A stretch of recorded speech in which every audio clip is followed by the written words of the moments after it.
बताना चाहूंगी कि जब मैडम बता रही हैं कि विद्या सेन उनका हुआ तो वो बड़ी कठिनाई, इतना पैदल रास्ता जाना, और वो दूसरा रास्ता भी चुन सकती थी कि आराम से घर में बैठ करके लाइफ को एंजॉय कर सकती थी, लेकिन वहां उन्होंने उस संघर्ष को चुना। और जब आप संघर्ष की आंच पर तपते हैं तो सोना बनने से आपको कोई नहीं रोक सकता। ये तुरंत तो आसमान से कुछ टपकेगा नहीं। हाँ। और एक समय मैं खेती खान गई जी। खेती खान तो एक अजीब ही उस समय के लिए बहुत हाँ, ही हाँ, दुर्गम वो जगह समय था। तो बहुत ही दुर्गम जब रहा। मैं पहले मैं टनकपुर गई, फिर खुद ही अपने आप ही फिर बस चेंज करना, फिर वहाँ लोहागढ़, फिर लोहागढ़ से चेंज करना, और ऐसे जगह पे आपको स्कूल दिखेगा ही नहीं। तो मतलब हौसला मैंने अगर रखा नहीं होता तो भीड़ से हटकर मेरा चेहरा नहीं होता, और कल जो फूलों की हिफाजत की नहीं होती आज मेरा रास्ता महका नहीं। तो इसी के साथ सभी सुनने वाले दर्शकों को मेरा नमस्कार। आज मैं हौसलों की एक जीती जागती मिसाल लेकर के आई हूँ, और रास्ते यूं ही नहीं महकते हैं, मंजिलें यूं ही नहीं मिलती हैं। पर्दे के पीछे बहुत कुछ जो मेहनत होती है वो उसको रेखांकित करना, उसको सामने लाना बहुत ज़रूरी है। और मेरा वीडियो बनाने का उद्देश्य ही यह होता है कि बच्चे भी देखें और वो लोग जो संघर्षरत हैं अभी वे भी देखें और सीखे समझे जाने। आज मैं लेकर आ रही हूँ जीजीआईसी बाजपुर की प्रधानाचार्य मैम, जो हमारी प्रधानाचार्य भी हैं, श्रीमती मीता बोस के पास आपको। और आप का एक शिक्षण का और प्रधानाचार्य का लंबा अनुभव है। ये जो सीट है ना बड़ी जो है नाम वाली दिखती है, और बहुत से आंखें तरसती भी होंगी, सोचते कल्पना में भी होता होगा कि हम भी यहाँ तक पहुँचे। ऐसी अभिलाषा बहुतों के मन में भी रहती है, बच्चे भी सोचते होंगे कि हम भी बने और ऐसी पोस्ट तक पहुंचे। तो मैम पहले मैं थोड़ा सा आपका सफर और संघर्ष, क्योंकि 1 या 2 दिन में आप यहाँ नहीं पहुंचे होंगे, उसके पीछे एक लंबी कहानी रही होगी, मैं वो जानना चाहती हूँ। वो संघर्ष जो आपने पर्दे के पीछे किया है और इसको यहाँ तक आने में जो मेहनत की है, वो हमारे दर्शकों को बताइएगा कि आप ने इसके लिए क्या क्या किया, पहली पोस्टिंग कहाँ हुई, और यहाँ तक का जो सफर है उसके बारे में थोड़ा सा दर्शकों को बताइएगा। नमस्कार मैम, आपने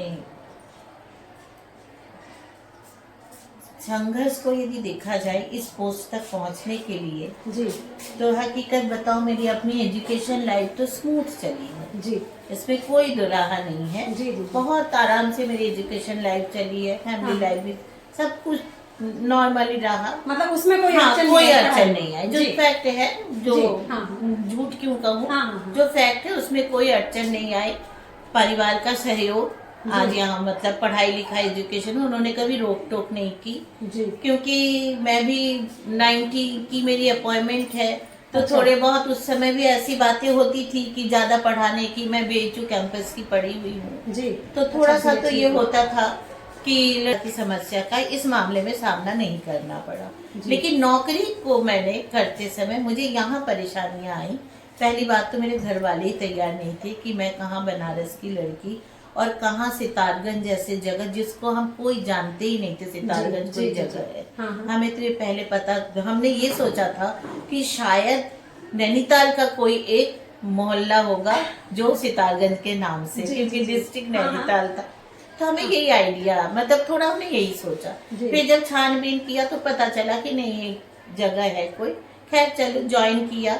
हाँ, ज्वाइन करने में परिवार से कोई बड़े व्यक्ति हमारे साथ नहीं आए। हाँ। उस समय मैंने जरूर घर के, जबकि मैं इतनी बोल्ड थी नहीं, लेकिन उस समय मैं परिवार के घर से खिलाफ ही गई। मम्मी का सहयोग से रहा कि माँ से कह के कहा मैंने, मेरी शादी के 3 ही महीने बाकी थे, तो मैंने अपनी माँ से कहा कि शादी के बाद ससुराल वाले कहेंगे तो मैं छोड़ दूंगी। अच्छा, हाँ, कोई बात मतलब नहीं। एक आप ये कह के आए थे, एक रिस्क उठा करके। हाँ, मैं रिस्क अगर ली नहीं थी। हुआ तो हाँ, मैंने एक रिस्क लिया क्योंकि मेरी शादी जब तय हुई थी तब मेरी तब मैं जॉब में नहीं थी। हाँ, तो मैंने रिस्क लिया कि जब ससुराल वाले कहेंगे, अभी तो 3 महीने मैं आपके अंडर में हूँ, मुझे जाने दो। तो मेरे साथ हम 3, हमारे उसमें हम 3 फ्रेंड थे, हम तीनों का अपॉइंटमेंट हुआ था। तो ये भी कहूंगी कि एक फ्रेंड ने कहा, उसका हल्द्वानी धौला खेड़ा था, तो उसने कहा मैं जा रही हूँ ज्वाइन करने। उसके हस्बैंड, उसकी शादी हो गई थी, उसके हस्बैंड ने कहा चलो हम तुम्हें ज्वाइनिंग दिला देंगे वहाँ पे। तो मेरी छोटी सिस्टर और ऐसे ही आए, हम बहने बहने ही आके ज्वाइन किए थे। तो वो मेरे लिए एक मतलब क्या क्या कहोगे, परिवार के खिलाफ जाके मतलब नेगेटिव वो लेके मैं आई, भाई लोगों ने भी मना कर दिया, बड़े भाई थे मेरे ऊपर, दो नहीं जी। तब तक कुछ नहीं करना है, ठीक है जो भी हुआ ज्वाइन कर लिया। हाँ। बाई चांस की बात ऐसी है, हाँ। अब उस समय तो दुखद था हाँ, किसी हाँ। के लिए, हाँ, हाँ। लेकिन हमारा भविष्य शायद उन्होंने बनाना ही था एक जी। अच्छे, उस तक शायद ईश्वर का लिखा था कि मुझे यहाँ तक आना है करके। मेरी सास बीमार चली रही थी, होने वाली सास, अच्छा। उनकी डेथ होने से मेरी 1 साल के लिए शादी पोस्टपोन हो पोस्टपोन। गई। अच्छा। तब भी अच्छा। मुझे, क्योंकि सितारगंज बहुत कंजर्वेटिव एरिया था, लोगों का ये भी कहना था कि तेरी शादी तय हुई है और तेरी सास खत्म हो गई तो अब तुझसे शादी करेंगे, ऐसे भी शब्द अच्छा, मेरे हाँ, साथ क्योंकि ये मतलब तो धारणा अब होती है ना। शकुन हुई उस हाँ, परिवार ये के लिए। लड़कियों को लेकर हाँ, सोचा जाता था। लेकिन हमारे में ये सब इतना मानते नहीं है, वो बीमार जी। भी चल रही थी, तो मेरा भी एक ही शब्द कहना था कि भले ही लोग उस समय माने ना माने कि मेरी अपने हस्बैंड से, होने वाले हस्बैंड से हाँ। ज्यादा बातचीत कुछ नहीं हुई हाँ, थी। हाँ।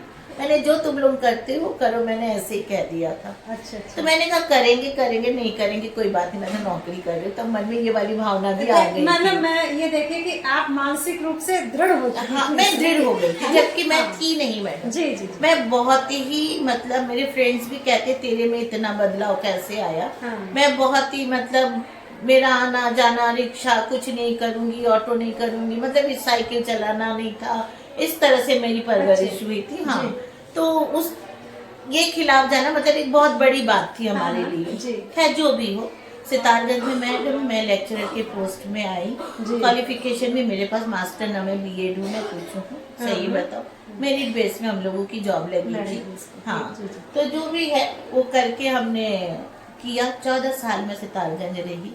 उसके अच्छा। मतलब हाँ, ज्वाइनिंग के 1.5 साल बाद मेरी शादी हुई। जी। शादी के बाद भी थोड़ा सा हमारा आपसी मतलब, क्या कहूँगी, थोड़ा सा शीत युद्ध जैसा रहा कि उनका हस्बैंड का मेरा कहना था नौकरी मत करो, कहाँ इलाहाबाद जैसे जगह पे, बनारस रहने वाले इंसान, कहाँ मैं यहाँ, तो बहुत परेशानियाँ हुई। जी जी जी। और उस समय इतनी व्यवस्थाएं भी नहीं थी, ना इस तरह से फोन की व्यवस्था थी, ना आना जाना, मेडिकल फैसिलिटीज कुछ नहीं थी।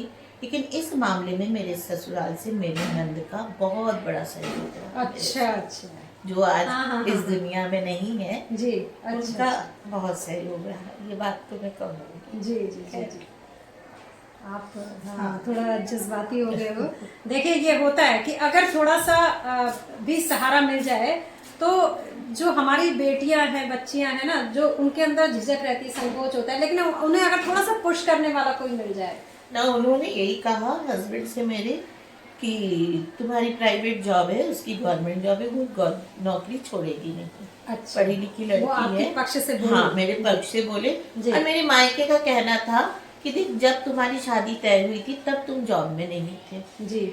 इसलिए हम तुम्हारे, ये भी मैं कहूंगी, नहीं तो मायके वाले भी कहते हैं, भड़काते भी हैं लड़कियों हाँ, क्यों को, नहीं, क्यों क्यों नहीं? छोड़ेगी, क्यों करेगी। हाँ। लेकिन मेरी माँ ने, मेरे पूरे परिवार ने यही कहा कि जो तेरा आदमी कहता तुम वो करोगे। जी, उनका जी। ये कहना था तुम अपने, क्योंकि तुम्हें जो समय नौकरी करता वो तुम्हें पसंद करते, तो हम कहते कि तुमने तो देख के ही पसंद किया हाँ, था, हाँ, लेकिन इस समय तुम्हारे परिवार के बीच मुझे बोलने का कोई अधिकार नहीं है। जी। और शायद उनका वो डिसीजन भी शायद आज मेरे लिए बहुत अच्छा रहा कि उनका वो डिसीजन लेना, तो हम दोनों के बीच कोई फ्लक्चुएशन नहीं आया, क्योंकि नंद का सपोर्ट था। मेरी नंदनी मेरे हस्बैंड की देखा जाए तो पूरी तरह से परवरिश उन्हीं के ही हाथ से किया हुआ जी, है। जी, जी। शादी वादी मेरी भी करके, मेरी गृहस्थी पूरा संभाल के उन्होंने ही दिया था। अच्छा, अच्छा। तो इसलिए मैं उनके बलबूते पे आज जो भी हाँ, जिस हाँ, ओहदे बिल्कुल, में बिल्कुल। पहुंची हूँ। जी, नहीं जी। तो शायद हो सकता था यदि घर वाले भी ज्यादा, मायके वाले प्रेशर देते। मेरे ससुराल में भी जेठ वेठ, मैं सबसे छोटी थी, सब कोई ऑब्जेक्शन कर रहे थे, नौकरी मत करो करके, उतने दूर नौकरी है, यहाँ मिल जाएगी तो कर लेना। लेकिन जो भी है उनके सपोर्ट से आज मैं जो भी हूँ, आज उनके सपोर्ट से हूँ, इस चीज को मैं नकार नहीं सकती हूँ। लेकिन मैं कह रही, इस नौकरी को करने के लिए, बरकरार रखने के लिए मैडम मैंने बहुत संघर्ष किए हैं। मेरे लिए वो संघर्ष हो सकता है कि औरों के लिए वो संघर्ष ना हो। नहीं, ऐसा है ना मैम, जिसके तन पे लगती है ना वही जानता है, जिसके जो क्योंकि भीतर जो झेल इसलिए है ना, मैं जिन्होंने ये सारी चीजें देखी है, हाँ शुरू से कुछ किया, उनके लिए वो संघर्ष नहीं नहीं, लगेगा। हाँ। लेकिन जो स्मूथली जिसकी जिंदगी गई है, अचानक उसके से इतना लिए, बदलाव है, हाँ, तो उसके लिए संघर्ष बहुत बड़ी। जी जी जी। तो खैर जो भी, अब जितने समय तक तो मैं उधम सिंह नगर रही, ठीक हाँ, ठाक ही रहा, कर लिया एडजस्ट मैंने। जी जी। मैंने बस की जर्नी भी कभी नहीं की थी, लोकल बसों की। अरे, मैं काशीपुर से सुल्तानपुर पट्टी आते हुए लोकल बसों की जर्नी भी की हूँ। जी खैर जो भी है, मेरे हस्बैंड मेरे इसके लिए भी मुझे बहुत अप्रिशिएट करते हैं कि तुमने ऐसा किया। उनका भले ही उन्होंने कहा होगा मुझे उस समय नौकरी मत करो, लेकिन इस नौकरी में उनका भी हाथ, मतलब हाँ हाँ, उनका ये कहना था कि छुड़ाने का तो मैं तुम्हें जबरदस्ती आज भी छुड़वा दूं, जी लेकिन तुम्हारे मन में हमेशा रहेगा कि मैंने तुम्हारी एबिलिटी को बिल्कुल। दबा दिया है। मतलब पुरुष प्रधान महसूस होगा तब एक चीज सबको। मैं ये कहना चाहूंगी ना अपने दर्शकों से भी, कि जो हमारे समाज में ये परेशानी सभी लेडीज के साथ, सभी बच्चियों के साथ आती है, और ये मैं समझ सकती हूँ क्योंकि मैं लेखनी चलाती हूँ, तो जज्बातों को जी करके मैं देखती हूँ। मैं समझ सकती हूँ कि वो कैसा कश्मकश का दौर मैम का रहा होगा, जब इतना चौतरफा दबाव पड़ता रहा होगा, और उसके बावजूद उन्होंने फिर वो बनाए रखा है। लेकिन वो यदि आप यहाँ ना आते ना, तो उतनी बच्चियां वंचित होती। मैं एक बार मंजू जोशी जी सुन रही होंगी, वो बैंक में हैं, सर्विस करती हैं, वो मुझे एक कवि सम्मेलन में मिली थी, और जैसे ही मैंने जिक्र किया कि मैं बाजपुर में हूँ, और वहाँ पर उन्होंने पूछा प्रिंसिपल कौन है, मैंने कहा मीता बोस मैम है, श्रीमती मीता बोस मैम हमारी प्रिंसिपल हैं। तो उनके चेहरे पे चमक आ गई, बोली उन्होंने हमें पढ़ाया है, बहुत अच्छी मैम है। और आप उनसे नहीं, मैं बहुतों से सुन चुकी हूँ। तो ये जो आप दिए पीछे जला के आए हो ना मैम, जो हिस्सा जगमगा रहा है, चाहे वो आपका व्यवहार का सरलपन हो, सादगी हो, और जो बच्चों को आपने दिया, पढ़ाया, वो बच्चे आज भी स्मरण रख रहे हैं। और यदि आप यहाँ ना आते तो शायद उतना सब कुछ वो वंचित, उतने दिए नहीं चलते। तो मैं तो ये कहूँगी, एक मैं ये आपसे जानना चाहूँगी, जो आप कह रहे हैं ना वाकई कठिन है, जो स्थिति परिस्थिति हमने नहीं देखी है, अचानक से उसमें जाना पड़ जाए। आपने दुर्गम की सेवा की, उस समय क्या क्या कठिनाइयां? मैम उस समय तो मेरे लिए वो मतलब मैंने जितनी अपने वहां जा करके मैंने चलना मुझे पड़ा, मेन जो है सितार ये खेती खान चंपावत डिस्ट्रिक्ट, वो तो फिर भी रोड ही था, थोड़ी उतार चढ़ाव वाली रोड थी, लेकिन मेरे लिए वो भी बहुत भारी था। फिर बाद में मुझे जिस समय मैं भिकियासेन जीजीआईसी भिकियासेन में 2016 के फरवरी में मैंने ज्वाइन किया जी। मेरे हस्बैंड ने जब मुझे ज्वाइन कराने आए, उनका कहना था वापस चलो, ये कोई जगह नहीं है नौकरी करने की, क्योंकि ऊपर एकदम स्कूल था, नीचे पूरा शहर, गाड़ी वाड़ी कोई ना, टॉप में था उनका। ये मैंने कहा जब इतने जा रहे उसमें एक मैं और सही, मुझे कर लेने दो, देखती हूँ क्या होता है। वो समय हमने मेरे लिए बहुत, मतलब मेरे सारे पूरे परिवार के लिए था, उनको भी टेंशन होता था जी। वो जो मेरा 1.5 किलोमीटर पैदल चढ़ना उतरना, मैं तो अपने आप को हिमालय गए कि मैं सोचती हूँ, क्योंकि मैंने कभी किए ही नहीं जी जी जी। वही मेरी जिंदगी की शुरुआत थी कि इस तरह से चलना मेरे लिए। तो उसमें मैंने बहुत कठिन परिश्रम किए हैं मैडम, मतलब मेरे लिए रहना उस तरह से वो एक विकट परिस्थिति थी, लेकिन ईश्वर की दया से लोगों का सहयोग मुझे हमेशा मिलता है। लोग कितना ही कह दे कि दुनिया खराब है, मैं कहती हूँ अभी भी 80% अच्छी है मैडम, तब सारे काम अच्छी तरह होते हैं। लोगों का हर जगह में जहाँ भी रही 90 से लेकर आज तक के डेट में मुझे लोग, मेरे साथ काम करने वाले लोग भी अच्छे मिले मैडम। कोई कुछ भी कहे लेकिन मुझे तो अच्छे मिले, इसलिए मैं आज भी कहती हूँ दुनिया ज्यादा अच्छी है, बहुत बुरे लोग बहुत कम हैं अभी। ये मेरा एक कहना। मैम मैंने एक गजल लिखी थी, मैं आपको समर्पित कर रही हूँ। हम जो बात करते हैं ना, अगर आप सही हैं तो कहीं ना कहीं वो पराशक्तियाँ, वो ईश्वरीय शक्तियाँ और ऐसे लोग आपके पास स्वतः आ जाते हैं, वो ऊपर वाला भी देख रहा होता है। तो मैंने वो शेर मैं आपको समर्पित करती हूँ कि झूठे जग में सच्चा चेहरा बाकी रख, और अपने भीतर अपना होना बाकी रख। माना दुनिया कड़वी, बेहद कड़वी है, लेकिन तू बस मीठा होना बाकी रख। आप जब अपने अंदर मिठास रखते हैं तो निश्चित रूप से आपके रास्ते खुलने लगते हैं, आपको ऐसा व्यवहार मिलने लगता है। और यही वजह है क्योंकि आपकी सादगी और आपका सरलपन, जो आपका जो सहयोगी स्वभाव है ना मैम, वो जग जाहिर है। ऐसा नहीं है कि मैं मुंह देखे की बात कर रही हूँ, हमने आपके पीछे भी जो मंतव्य, असली चीजें वहीं पता चलती है। सामने तो हर कोई बोल सकता है, लेकिन यदि कोई वास्तव में आपकी पीठ पीछे भी प्रशंसा कर रहा है तो वो है सराहनीय काम। ये मैं आपकी इस बात से अप्रिशिएट करती हूँ कि मेरी अपने आप ही अपनी कोई हाँ। चोर भी खुद को नहीं कहता है कि मैं अगर कोई बुरा हूँ। पीठ पीछे बोल रहा है इट मीन्स वो सही बात कह रहा है, क्योंकि उसको क्या पड़ी पीठ पीछे, वरना लोग निंदा ज्यादा करते हैं ना।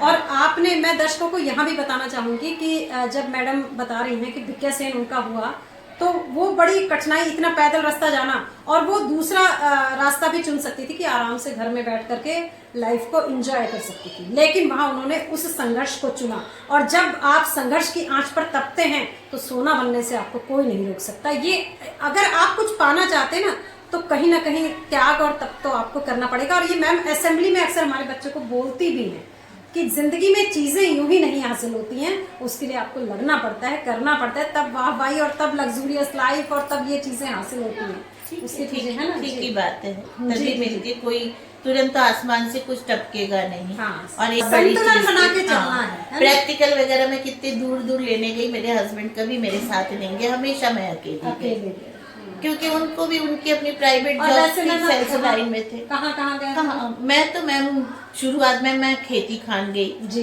खेती खान तो एक अजीब ही उस समय के लिए बहुत हाँ, ही हाँ, दुर्गम वो जगह समय था। तो बहुत ही दुर्गम जब था। मैं अब तो शुरू चलो, में आज तो हम कह सकते हैं, आज तो वो क्या, तो- फिर दोबारा तो मेरी ट्रांसफर ही हो गया दूसरी हाँ, या तीसरी बार में जी। मैं खेती खान गई हूँ। गई तो मैं, लेकिन खेती खान सबसे दुर्गम था जो उस समय के जी। लिए मैं जब लेने गई। यहाँ से पहले मैं टनकपुर गई, फिर खुद ही अपने आप ही, फिर बस चेंज करना, फिर वहाँ लोहाघाट, फिर लोहाघाट से चेंज करना, और ऐसे जगह पे आपको स्कूल दिखेगा ही नहीं, मतलब बिल्कुल अंदर गहराई पे स्कूल। तो जो भी था, मतलब जहाँ भी गई मैं, कुछ हरिद्वार डिस्ट्रिक्ट के भी कुछ ऐसे स्कूल्स हैं जो कि अंदर ही इंटीरियर है, खेतों के, तो इस सब मैं अपने आप ही की हूँ। बहुत बढ़िया मैम। उनका ये कहना था फिर तुम्हारी नौकरी तुम अपने बलबूते पे करोगे, और कोई भी डिस्टर्ब, परिवार भी डिस्टर्ब नहीं होना चाहिए, हम भी नहीं डिस्टर्ब, बच्चे भी नहीं, स्मूथली चला, और वो मैंने पूरी की है, हाँ। पूरी निभाई है। जी, जी, और इसके लिए मेरे हस्बैंड मुझे बहुत अप्रिशिएट करते हैं। ये भी मेरा शायद मेरा भाग्य अच्छा है, मैं कहूँगी। ईश्वर ने अच्छे लिखे, जो भी साथ रहे उन लोगों ने मुझे सब सहयोग किया है यहाँ जी, पे। जी, जी, जी। ये बात तो है। तो ये यात्रा आपकी जो है अपनी ही अलग तरह का संघर्ष रहा है, क्योंकि आपने पढ़ाई में, आपने कहा कि आपने दिक्कतें नहीं देखी, सबका अलग अलग तरह का होता है। मैंने पढ़ाई में बहुत दिक्कतें देखी हैं, है ना, मुझे बहुत जूझना पड़ा है पढ़ाई के लिए। हो सकता है, हाँ, होता तो है ऐसा, वो बहुत अपने, होता है। लेकिन मादा अगर आपके अंदर है तो आप अंगद के पाँव की तरह डटे बस, रहिए, कुछ बस। भी हो जाए जी, पाँव नहीं उठना है जी, लक्ष्य से नहीं भटकना है, यही जिंदगी का उद्देश्य भी है। तो आज हम श्रीमती मीता बोस को जानते हैं, जो है आप गजेटेड ऑफिसर यूं ही नहीं बनी है, इसके पीछे आप एक लंबा संघर्ष हम कहेंगे और परिस्थितियों को झेल करके आए हैं। तो हमें जो ये शान और शौकत वाली जिंदगी दिखाई पड़ती है कि मैडम बैठ करके बड़ी सी गाड़ी में आती है, अच्छा लगता है देखना, बच्चे सोचते हैं, कामना करते हैं इस तरह की। तो ये मैं सभी बच्चों को, सभी दर्शकों को ये बता देना चाहती हूँ कि पर्दे के पीछे भी एक कहानी चलती है, एक कहानी पर्दे के सामने चलती है। और मेरा उद्देश्य केवल यही है। आज मुझे 4 पल मिले ऐसे ही, आज विद्यालय में ब्लॉक स्तरीय योगा प्रतियोगिता है, तो उसी तैयारी होने से पूर्व भी ये कुछ समय का मैंने मैम से समय मांगा और इस बारे में चर्चा करनी चाहिए, क्योंकि मैं ये चाहती हूँ कि वो कहानी बच्चियों तक पहुँचे, वो कहानी उन लोगों तक पहुँचे जो लोग थक जाते हैं और रुक जाते हैं। जहाँ हम हारते हैं वही जिंदगी हमें हराने लगती है, और हम हौसला रखेंगे तो उन संघर्षों को भी पलट करके पीछे जाना पड़ेगा, तब सफलता आपके हिस्से आएगी। तो जिंदगी यही कहानी कहती है, जो मैं शुरुआत में कह रही थी कि हौसला मैंने अगर रखा नहीं होता तो भीड़ से हटकर मेरा चेहरा नहीं होता। तो ये चेहरा इसी तरह मैम आप लोग, आपका सहयोग मिलता रहे और आप स्वस्थ रहें, दीर्घायु रहें, और बच्चे इसी तरह प्रकार से समाज को आप लाभान्वित करते रहें। हमारी बहुत बहुत शुभकामनाएं हैं, आपने समय दिया है। तो मैं जब भी फिर कभी और समय मिलेगा तो मैं एक दूसरे हिस्से में भी इसको आगे कंटिन्यू करने की कोशिश करूंगी। आज के लिए बहुत बहुत धन्यवाद। Thank you ma'am, thank you. आपने